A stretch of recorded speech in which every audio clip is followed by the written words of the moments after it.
मुंह में छालों का होना क्या ये डरने की बात है? आज हम इस बारे में बात करेंगे। मैं doctor Rikta, ENT specialist, Medilife super speciality hospital Dehradun से। तो मुंह में जो छाले होते हैं वो यूजुअली बिना डरने वाली चीज होती है। छोटे से छाला हो गया, होता है, कुछ दिन बाद ठीक हो जाता है।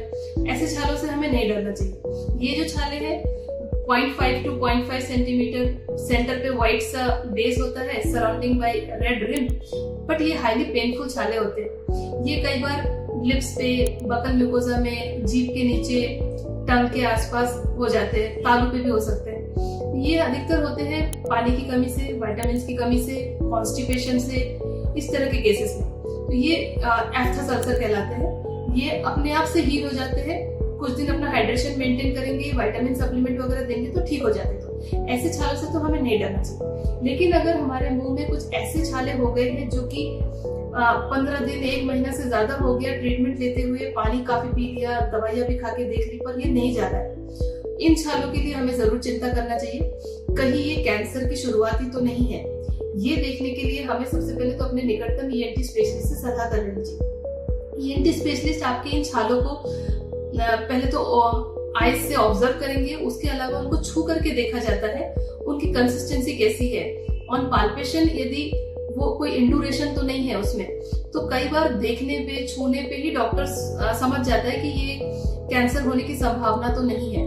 ये जो छाले होते हैं नॉन हीलिंग होते हैं। इनमें कई बार आपने ऑइंटमेंट लगा के देख लिया, दवाई खा के देख ली, पर नहीं ठीक हो रहे। फिर जो ये छाले हैं और उसमें इंडुरेशन भी है, कई बार उसको हल्का सा स्क्रैप करो तो वहां से ब्लीडिंग भी होने लगता है, प्रोलिफरेशन होने लग रहा है, धीरे धीरे उसका साइज बढ़ता जा रहा है। साथ में कई बार नेक में नोट्स वगैरह भी आने लगते हैं। ऐसे छाले जरूर डरने की बात है। इन छालों को नजरअंदाज नहीं करना चाहिए। इसको ईएनटी स्पेशलिस्ट को जरूर दिखाना चाहिए। वो क्या करेंगे, इनमें से कंफर्म करने के लिए कि कहीं ये कैंसर तो नहीं है, सबसे पहले इसमें से छोटा सा जांच का टुकड़ा लेते हैं, जो कि लोकल एनेस्थेशिया में इजीली आप ओपीडी बेसिस पे करा सकते हैं, जिसके लिए आपको भर्ती होने की जरूरत नहीं होती है। पर ये जांच समय से करवा लेना एक जान बचा सकता है, क्योंकि अगर हमने देर कर दी कैंसर को डायग्नोज करने में, तब तक हमारी स्टेजेस यदि 3rd स्टेज, 4th स्टेज पे पहुंच गई, तो फिर हमें ट्रीटमेंट करना कंट्रोल में नहीं रहता है। पर अगर हमने स्टेज 1 में अर्ली डायग्नोसिस कर लिया, तो हम हो सकता है कि इसको पूरी तरीके से हटा दें और पेशेंट को एक कैंसर मुक्त लाइफ दे सकते हैं।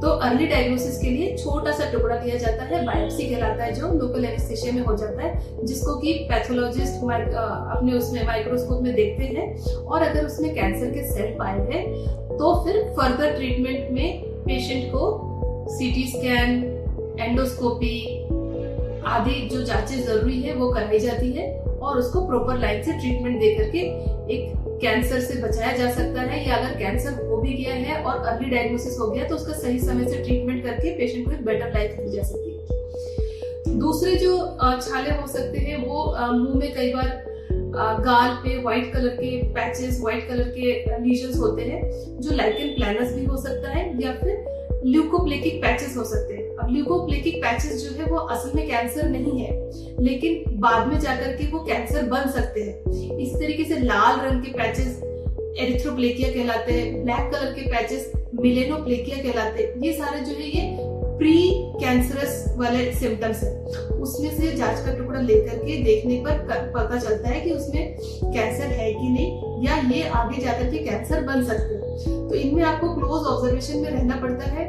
फ्रीक्वेंटली आपको डॉक्टर्स को चेकअप कराना पड़ता है, जो कि आपको समय से डायग्नोज करके इसका प्रॉपर तरीके से ट्रीटमेंट कर सकते हैं। बाकी माउथ अल्सर्स ना हो तो उसके सिंपल मेजर्स जो है वो है, आप खूब ज्यादा हाइड्रेटेड रहिए, पानी समय से पीजिए, अपने विटामिन्स का, जो वाटर सोल्यूबल विटामिन्स होते हैं, बी ग्रुप ऑफ विटामिन्स जो होते हैं, वो यूजुअली यूरिन में निकल जाया करता है, तो बॉडी में उसका स्टोर्ड फॉर्म में रहता नहीं, तो उसको हमें डेली रिप्लेनिश करना चाहिए। उसके लिए आप अच्छे फल, फ्रूट्स, खीरा, सैलेड वगैरह लीजिए डाइट में। और अगर फिर भी कमी आती है तो फिर हमें न्यूट्रिएंट सप्लीमेंट ओरली मेडिकेशन के रूप में भी लेना पड़ सकता है।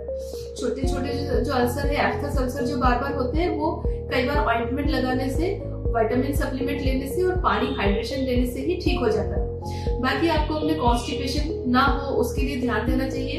अपना रूटीन हैबिट्स वगैरह ठीक रखें, इससे आप माउथ अल्सर से बच सकते हैं और सही समय पे डायग्नोज करके आप कैंसर जैसी घातक बीमारी से अपने आप को बचा सकते हैं। Thank you everyone.